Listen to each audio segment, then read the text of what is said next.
ద్వారా ఏమైందంటే ఆయన ఏదో ఆయన పేరు మీద ఉన్న నెంబరాలు నాటించుకోవాలనుకున్నాడు, కానీ దీని నుండి ప్రజలకి ఏ లబ్ధి లేదు. అదేవిధంగా ఇప్పుడు ఏమవుతుంది, ఎవరు తక్కువ వచ్చిందో అది మరి సరి చేయలేకపోతున్నారు. రేపు పక్కన ఏమంటున్నాడు, ఇంకా రిజిస్ట్రేషన్ చేస్తే రిజిస్ట్రేషన్ పత్రాలు ఒరిజినల్ మీ దగ్గరికి రావు, ఓన్లీ జిరాక్స్ మాత్రమే ఇస్తాము, ఒరిజినల్ మా దగ్గర ఉన్నాయి అంటున్నాడు. ఇప్పుడు చూసాం మనం విశాఖపట్నం అయితేనేమి, ఇప్పుడు మన మంగళగిరిలో సచివాలయం, తెలుగుదేశం ప్రభుత్వంలో సచివాలయంలో మీరు ఒక్క ఇటుక పెట్టలేదన్నారు. అదే సచివాలయాన్ని ఈ రోజు 5,000 కోట్లకి 370 కోట్లకి తాకట్టు పెట్టాడు.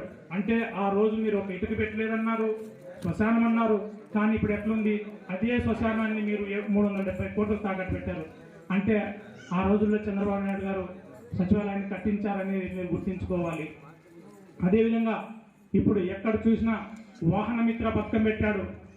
వాహన మిత్ర పథకంలో ఆటో వాళ్ళకి 10,000 రూపాయలు ఇస్తున్నాడు.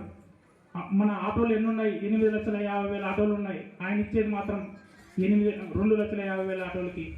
ఆయన 10,000 ఇచ్చి ప్రతి ఒక్క కార్మికుడి నుండి పెట్రోల్ ధరల రూపంలో చలాన్లు, ఇప్పుడు ఇంతకుముందు చలాన్లు ఇన్ని ఉండేది కాదు, ఇప్పుడు ప్రతి పోలీస్ స్టేషన్కి చలాన్లు మీరు ఇంత కొట్టాలి అంటే ప్రజలను ప్రతి ఒక్కరిని ఇబ్బంది పెడుతున్నాడు.